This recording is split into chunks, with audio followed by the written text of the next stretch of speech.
அபி, ராகவ் எல்லாருமே சேர்ந்து பாட்டியோட ஃபங்க்ஷன் நல்லபடியாக கொண்டாடிட்டு இருக்காங்க. இதெல்லாம் பார்க்குற முரளிக்கு அப்படி கடுப்பாக இருக்குது. பயங்கரமாக கோவம் வருது. இவங்க இவ்வளோ சந்தோஷமாக இருக்கக்கூடாது, நான் இருக்கவும் விட மாட்டேன், என்ன பண்ணுறேன்னு பாரு அப்படின்னு சொல்லிட்டு அப்படியே போகிறாரு. போயிட்டு சிவராமன் ஜூஸ் குடிக்கிறாரு. அதில் குடியை கலந்துடுறாரு. அவரும் தெரியாமல் குடிச்சிட்றாரு. குடிச்சிட்டு அப்படியே ஒரு மாதிரி வந்து நிற்கிறாரு. நிற்கும் போது முரளி யோசிக்கிறாரு, இவர்கிட்ட இப்போ ஏதாவது ஒன்று சொன்னாதான் போயிட்டு ராகவ் கிட்ட இப்போ கேட்பாரு அப்படின்னு சொல்லிட்டு அந்த கதவும் பின்னாடி அப்படியே நின்று லேடிஸ் வாய்ஸில் பேசுகிறாரு. உங்களுக்கு ஒன்று தெரியுமா, அபி ராகவ் 2 பேருமே சேர்ந்து சந்தோஷமாகவே இல்லை, அவங்க 2 பேருமே நடிக்கிறாங்க தெரியுமா. அந்த ராகவுக்கு அபி மேலே சந்தேகம் இருக்குது. முரளி ஏதோ கல்யாணம் பண்ணுறதுலாம் நின்றுடுச்சு அப்படின்னு சொல்லிட்டு நடந்த எல்லாத்தையுமே சொல்கிறாரு. அதை கேட்ட உடனே அப்படியே சிவராமன் டென்ஷன் ஆகுறாரு. ஐயோ, என் பொண்ணு சந்தோஷமாகவே இல்லையா, நான் போகிறேன் அப்படின்னு சொல்லிட்டு அப்படியே போகிறாரு. போயிட்டு அங்கே கேக்கெல்லாம் வெட்டிகிட்டு இருக்காங்க பாட்டிக்கு. அப்படியே பார்க்குறாரு முரளி. போயிட்டு நீங்கள் வாங்க அஞ்சலி, வாங்க உள்ளே வாங்க அப்படின்னு சொல்லிட்டு அஞ்சலி அப்படியே கூட்டிகிட்டு போயிடுறாரு. பாட்டியும் அப்படியே கூட்டிகிட்டு போயிடுறாரு. அங்கே ராகவ் அபி 2 பேரும் மட்டும்தான் இருக்காங்க. அப்போ சிவராமன் வராரு. வாங்க மாப்பிள்ள வாங்க, உங்ககிட்ட நான் பேசணும், வாங்க வாங்க அப்படின்னு சொல்லிட்டு இப்படி இழுத்துட்டு வராரு. என்ன பண்ணுற அப்படின்னு சொல்லிட்டு அவங்க அக்கா கேட்குறாங்க சிவராமன் கிட்ட. ஒன்றும் இல்லைக்கா, அமைதியாக இருக்கா அப்படின்னு சொல்லிட்டு அப்படியே ராகவை இழுத்துட்டு வந்து நிற்கிறாரு. இங்கே பாருங்க மாப்பிள்ள, நான் உங்ககிட்ட ஒரு உண்மையை சொல்லணும் அப்படின்னு சொல்கிறாரு. என்னடா சொல்ல போகிறேன், என்ன பண்ண போகிற, கம்முனு இரு அப்படின்னு சொல்லிட்டு அவங்க அக்கா சொல்கிறாங்க. அக்கா நீ அமைதியாக இருக்கா, நான் உண்மையை தான் சொல்ல போகிறேன் அப்படின்னு சொல்கிறாரு. உங்களுக்கு ஒன்று தெரியுமா, அந்த முரளியே எங்களுக்கு முன்னாடியே தெரியும். நாங்கள் கோயம்புத்தூரில் இருந்தோம்ல, அப்பத்துலேருந்தே தெரியும். அந்த முரளி என் பொண்ணை கல்யாணம் பண்ணிக்கிறேன்னு சொல்லிட்டு என்கிட்ட அவங்க அம்மான்னு சொல்லிட்டு ஒரு ஆயாவை கூட்டிகிட்டு வந்து காமிச்சான்.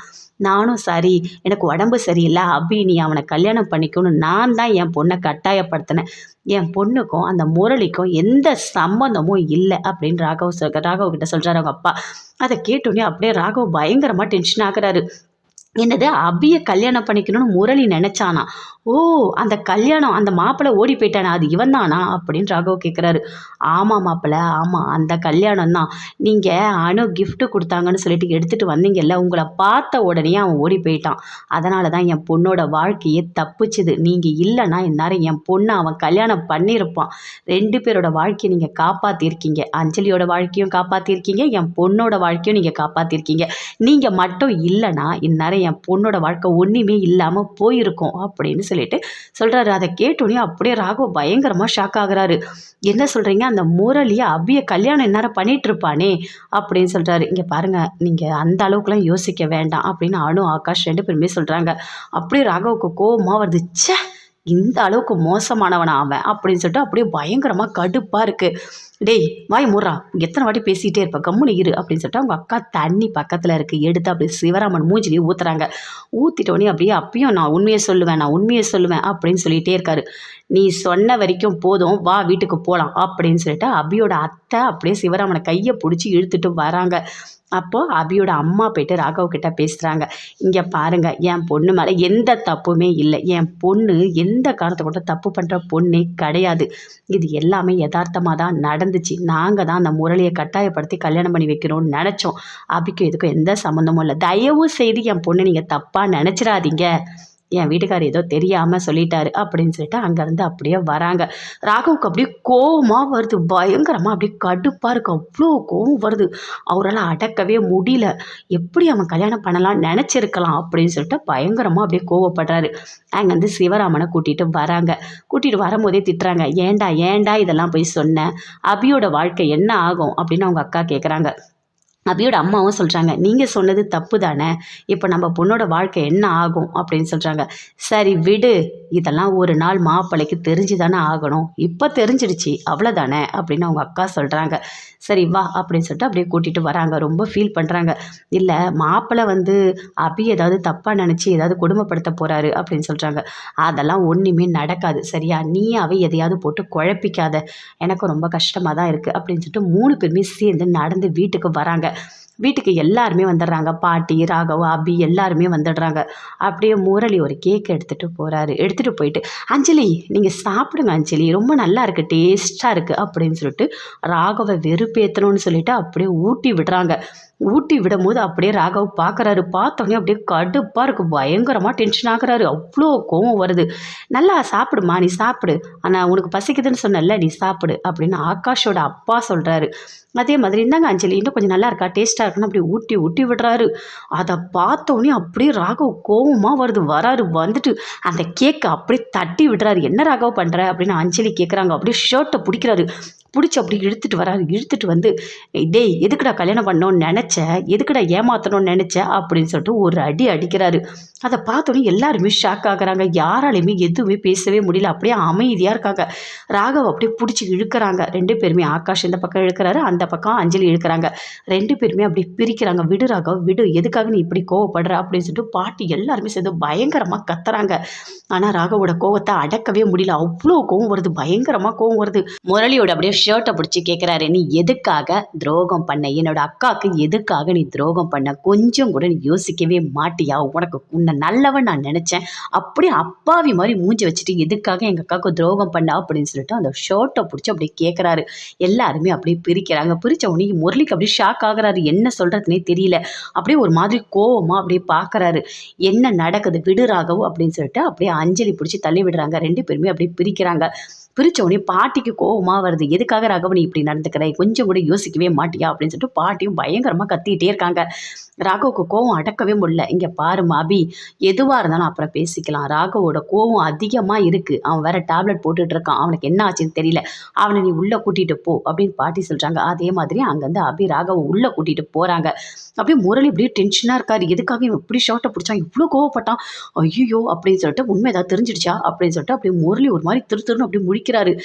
எதுக்காக ராகவ் இப்படி நடந்துக்கிறான், அவரை போட்டு இப்படி அடிக்கிறான், என்னது இது, ஒரு அக்காவோட வீட்டுக்காரன்ற எண்ணம் ஒரு துளி கூட அவனுக்கு இல்லை அப்படின்னு சொல்லிட்டு அஞ்சலி அப்படியே படப்படன்னு அப்படியே ரொம்ப கோவம் வருது. இங்கே பாரு அஞ்சலி, நீயும் டென்ஷன் ஆகாத, புரியுதா, அவன்கிட்ட கொஞ்சம் பொறுமையாக கேட்கலாம். இப்போ நம்ம எதுவுமே பண்ண முடியாது. இங்கே பாருங்க மாப்பிள்ள, ஏதோ தெரியாமல் ராகவ் இப்படி நடந்துக்கிட்டான், நீங்கள் அதை பெருசாக எடுத்துக்காதீங்க அப்படின்னு சொல்கிறாங்க. அப்படியே கோவமாக வருது முரளிக்கு. எப்படி பயங்கரமாக கோவம் வருது. வாங்க போகலாம் உள்ளே அப்படின்னு சொல்லிட்டு அப்படியே அஞ்சலி உள்ளே கூட்டிகிட்டு போகிறாங்க. அபியும் உள்ளே ராகவை கூட்டிகிட்டு போகிறாங்க. அப்படியே பயங்கரமாக ஒரு மாதிரி டென்ஷனாக இருக்காரு. இங்கே பாருங்கள், ஒரு நிமிஷம் உட்காருங்க, நீங்கள் பயங்கரமாக கோவத்தோடு இருக்கீங்க அப்படின்னு சொல்லிட்டு அபி உட்கார வைக்கிறாங்க. இருங்க நான் போய் டேப்லெட் கொண்டு வரேன்னு சொல்லிட்டு டேப்லெட் கொண்டு வந்து கொடுக்குறாங்க. டேப்லெட்டை போட்டுக்கிறாரு. போட்டோடனே கொஞ்சம் நேரம் நீங்கள் எதுவுமே பேசாதீங்க, யோசிக்காதீங்க, கொஞ்சம் அமைதியாக இருங்க, பொறுமையாக இருங்க அப்படின்னு சொல்லிட்டு அபி பயங்கரமாக மனசுக்குள்ளே யோசிக்கிறாங்க.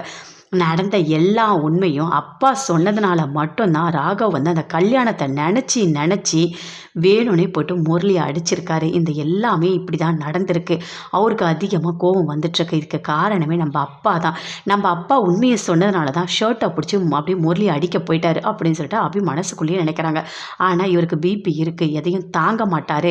இவர் வந்து கோபம் அதிகமாக வரும்ன்ற விஷயம் அப்பாவுக்கு தெரியாது போல இருக்குது. என்ன பண்ணுறதுனே தெரியலையே. இப்போ இவரோட கோபத்தை எப்படி சரி பண்ணுறதுனே தெரியலையே. கடவுளே, முருகா, நீ தான் பார்த்துக்கணும். எப்படி அது ராகவோட கோபம் குறையணும். கோபம் அதிகமாயிட்டா அவருக்கு உடம்பு சரியில்லாமல் ஆகிடும். கடவுளே, எப்படியாவது முருகா காப்பாற்று அப்படின்னு சொல்லிட்டு அப்படியே முருகர்கிட்ட அப்படியே வேண்டிக்கிறாங்க. ராகவ் அப்படியே அமைதியாக இருக்கார். எதுவுமே பேசவே இல்லை. அப்படியே படுத்து தூங்க சொல்கிறாங்க. அதே மாதிரி அப்படியே ராகவ் படுத்து தூங்குறாரு. அடுத்த நாள் காலையில் எழுந்துக்கிறாரு. எழுந்துட்டோடனே ரொம்ப ஒரு மாதிரி அப்படியே ஆஃபீஸ்க்கு ரெடி ஆகிறாரு. ரெடி ஆகிட்டு அப்பிக்கிட்ட ரொம்ப ஃபீல் பண்ணுறாரு. அப்படியே ஃபீல் பண்ணி சொல்கிறாரு, அந்த முரளியை நான் ரொம்ப ரொம்ப நல்லவன்னு நினச்சேன் தெரியுமா, அவன் மூஞ்ச பார்த்தியா, அப்படியே அப்பாவி மாதிரி இருக்கான். அப்பாவி மாதிரி இருந்துட்டு என்னோட அக்காவோட வாழ்க்கையை அவன் அழிக்கணும்னு நினச்சி உன் கழுத்தில் தாலி கட்டணும்னு அவன் நினச்சிருக்கான். பாத்தியா, என்னால் இதை தாங்கவே முடியல. என்னோட அஞ்சலி அக்காவுக்கு அவன் எப்படி துரோகம் நினைக்கலாம், அவனுக்கு என்ன உரிமை இருக்குது, ஏன் இப்படி பண்ணான் அப்படின்னு சொல்லிட்டு அப்படியே பயங்கரமாக ஃபீல் பண்ணி சொல்கிறாரு. அதை கேட்டோடனே அப்படியே அழறாங்க. அப்படியே பயங்கரமாக ஃபீல் பண்ணி அப்படியே கண்ணிலேருந்து தண்ணியாக வருது. எதுவுமே சொல்லவே முடியல. ராகவ் பயங்கரமாக ஃபீல் பண்ணுறாரு. அப்படியே எழுந்து வராரு. வந்த உடனே சாப்பிட்டு போ அப்படின்னு பாட்டி சொல்கிறாங்க. இல்லை எனக்கு வேண்டாம், நான் அப்புறம் பார்த்துக்கிறேன் அப்படின்னு சொல்லிட்டு அங்கேருந்து கோவமாக ராகவ் போகிறாரு. இங்கே பாருங்கள், ராகவை பொறுத்த வரைக்கும் எல்லா விஷயத்தையும் முன்னாடி மாதிரி உடனே நம்ம கேட்கவே முடியாது. அவனுக்கு நீங்கள் பார்த்தீங்கல்ல, ஏதாவது டென்ஷன் ஆனால் அந்த நேரத்தில் நம்ம எதுவுமே பேசக்கூடாது. அவனுக்கு உடம்பு சரியில்லாமல் போயிடுச்சு. ரொம்ப கஷ்டப்பட்டு தான் அவனை காப்பாற்றிருக்கோம். அதனால் போகட்டும், இதை கொஞ்சம் பொறுமையாக தான் விடணும். பொறுமையாக விட்டு தான் ஏன் அவ்வளோ கோவப்பட்டால் நம்ம கேட்க முடியும். இப்போ எதுவுமே பண்ண முடியாது அப்படின்னு பாட்டி சொல்கிறாங்க. அஞ்சலி எல்லாருமே அமைதியாக இருக்காங்க. எதுவுமே பேசவே இல்லை. இல்லை. அபி ஒரு மாதிரி ரொம்ப டென்ஷனாக நின்றுட்டுருக்காங்க. நீ சாப்பிடுமா அப்படின்னு சொல்கிறாங்க பாட்டி. இல்லை பாட்டி நான் அப்புறம் சாப்பிட்டுக்கிறேன் அப்படின்னு சொல்லிட்டு அபி உள்ளே போகிறாங்க. உள்ளே போயிட்டு அது நடந்த எல்லாத்தையுமே அப்படி நினச்சி பார்த்துட்ருக்காங்க. ரொம்ப ஃபீல் பண்ணுறாங்க. என்ன பண்ணுறதுனே தெரியலையே, இவரோட கோவத்தை எப்படி சரி பண்ண போகிறேனே தெரியலையே கடவுளே அப்படின்னு சொல்லிட்டு ரொம்ப ஃபீல் பண்ணுறாங்க. ராகவ் அப்படியே டென்ஷனாக ஆஃபீஸ்க்கு போகிறாரு. போயிட்டு ஆஃபீஸில் அங்கே ஒர்க் பண்ணவே இல்லை. நடந்ததையே நினச்சி பார்த்துட்ருக்காரு. அபிக்கு தாலி கட்ட போனது, அந்த கல்யாணத்துக்கு போனது எல்லாத்தையுமே அப்படி நினச்சி பார்த்து பயங்கர அப்படியே கடுப்பாக இருக்கார். அப்போ அங்கேருந்து லாவண்யா வராங்க. வந்தவொடனே அப்படியே பார்க்குறாங்க. என்ன இது, என்னோடய ஃபேஸே சரியில்லையே, ஒரு மாதிரி பயங்கரமாக கோவமாக இருக்க மாதிரி இருக்குது. இப்போ போய் இவங்ககிட்ட எதுவுமே பேசவே முடியாதே அப்படின்னு சொல்லிட்டு அப்படியே லாவண்யா பார்க்குறாங்க. என்ன ராகவ், ஏதோ ஒரு மாதிரி இருக்க, ஏதாவது பிரச்சனையா அப்படின்னு கேட்குறாங்க. அதெல்லாம் ஒன்றும் இல்லை லாவண்யா, நீ போய் வேலையை பருப்போ அப்படின்னு சொல்லிட்டு அப்படியே அமைதியாக இருக்கார். அப்படியே அதை பற்றி யோசிச்சுட்டே இருக்கார். இவன் எதுக்காக இவ்வளோ ஃப்ராடுத்தனம் பண்ணியிருக்கான். அபியை போய் கல்யாணம் பண்ணணும்னு நினச்சி அபியை ஏமாற்றிருக்கான். அடுத்தது எங்கள் அக்காவுக்கு தாலி கட்டி அதுவும் குழந்தை வேற பிறக்க போகுது. எங்கள் அக்கா கூடவும் வாழக்கூடாதுன்னு பிளான் பண்ணியிருக்கான். இவன் மனசில் என்ன தான் நினச்சிருக்கான். கடைசியில் எனக்கு வந்துட்டு எல்லாமே மறந்துடுச்சுன்னு சொல்லிட்டு வீட்டில் வாழ்ந்துட்டுருக்கான். ஒன்றுமே புரியலையே. இவன் எதுக்காக சுற்றி எல்லாரோட வாழ்க்கையும் அழிக்க நினச்சிருக்கான். ஒன்றுமே புரியலையே. ஒருவேளை நான் அன்னைக்கு அபியோட கல்யாணத்துக்கு போகாமல் இருந்திருந்தா அபி கழுத்தில் அவன் தாலி கட்டியிருப்பான். இந்நேரம் எல்லாமே முடிஞ்சு போயிருக்குமே அப்படின்னு சொல்லிட்டு அப்படியே பயங்கரமாக டென்ஷனாகவே இருக்காரு. அதை பற்றி யோசிச்சுட்ருக்காரு. அப்படியே பயங்கரமாக கோவமாக வருது. வீட்டில் அபியும் டென்ஷனாக இருக்காங்க. அவர் வேறு ஆஃபீஸ் போயிருக்காரு. என்ன நடக்க போதோ தெரியலையே அப்படின்னு சொல்லிட்டு அவங்களும் அதை பற்றி யோசிச்சுட்ருக்காங்க. ஆகாஷோட அப்பா பாட்டி எல்லாருமே சேர்ந்து பேசிகிட்டு இருக்காங்க. ஒரு வழியாக இந்த பர்த்டே ஃபங்க்ஷன் நல்லபடியாக முடிஞ்சுது, சுந்தரி இல்லாமலேயே முடிஞ்சிடுச்சு அப்படின்னு சொல்கிறாங்க. ஆமாம் எல்லாத்தையுமே சமாளித்ததே அணு தான் அப்படின்னு சொல்கிறாரு. நல்லா பேச கற்றுக்கிட்ட அப்படின்னு சொல்லிட்டு பாட்டி சொல்லிட்டு இருக்காங்க. சரி இப்போ ராகவ் எப்படி இருக்கான், பரவாயில்லையா அப்படின்னு சொல்லிட்டு ஆகாஷோட அப்பா கேட்குறாரு. பரவாயில்ல அவன் ஆஃபீஸ் போயிருக்கான், போகட்டும் அதுக்கப்புறம் பேசிக்கலாம் அப்படின்னு சொல்லிட்டு பாட்டி சொல்கிறாங்க. அணு உள்ளே இருக்காங்க. அப்படியே ஆகாஷ் போகிறாரு. போயிட்டு 2 பேருமே சேர்ந்து பேசிகிட்டு இருக்காங்க. அவருக்கு எதுக்கு இவ்வளோ கோபம் வந்ததுன்னு நமக்கு தெரியும். அப்பா எல்லா உண்மையும் சொன்னதுனால தான் ராகவ் அதை மனசில் வச்சுக்கிட்டு அந்த கோவத்தோடு வந்து நின்று முரளியை ஷர்ட்டை பிடிச்சி அடிச்சிருக்காரு.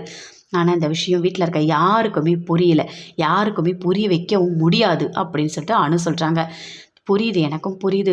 அவன் மனசுக்குள்ளேயும் அவ்வளோ கஷ்டம் இருக்க தானே செய்யும். அதோட வெளிப்பாடு தான் இது. கோவத்தை உள்ளே அடக்கி வைக்கிறத விட அதுக்கு உரியவங்கக்கிட்ட அந்த கோவத்தை காமிச்சிடணும். அப்போ தான் கரெக்டாக இருக்கும். ஏற்கனவே ராகவுக்கு வந்துட்டு நிறைய பிரச்சனை இருக்குது. அதனால தான் அவன் கோவத்தை இப்படி வெளிப்படுத்தியிருக்கான் அப்படின்னு அக்கா சொல்கிறாரு.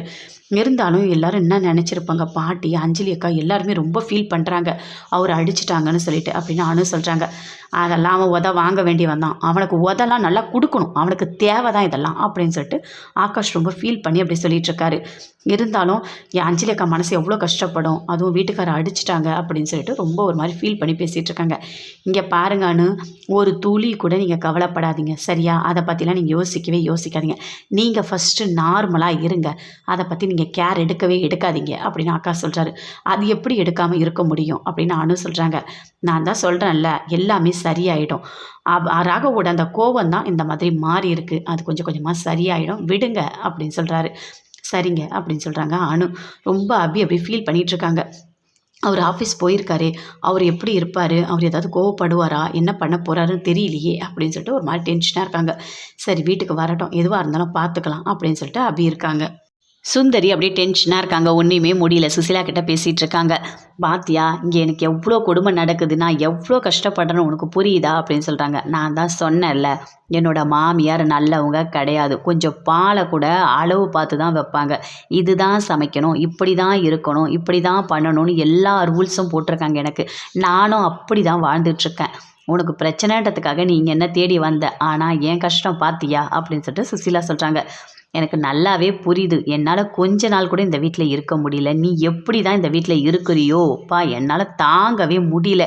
அவங்க என்ன உங்கள் மாமியார் சரியான வில்லியாக இருப்பாங்க போல இருக்கே, இந்த மாதிரி ஒரு அம்மாவை நான் பார்த்ததே கிடையாது. எனக்கும் மாமியார் இருக்காங்க, லக்ஷ்மி அம்மா, உண்மையிலேயே சொல்கிறேன், அவங்க என்னை எப்படி பார்த்துக்கிட்டாங்க தெரியுமா, பார்த்து ஒரு சின்ன வார்த்தை கூட என்னை திட்ட மாட்டாங்க, அப்படி என்னை பார்த்துக்கிட்டாங்க. இப்போ தான் அவங்களோட அருமையை எனக்கு தெரியுது, நான் சீக்கிரமாக வீட்டுக்கு போயிடுவேன், நான் ரொம்ப நாளாக இங்கே இருக்கவே மாட்டேன் அப்படின்னு சொல்கிறாங்க. அதை கேட்டோன்னே சுசீலா சொல்கிறாங்க, அதுதான் நல்லது சுந்தரி. நீ சீக்கிரமாக வீட்டுக்கு போயிடு. நீ இங்கே இருந்தனா இன்னும் கூட அவங்க உன்னை கஷ்டப்படுத்திட்டே தான் இருப்பாங்க.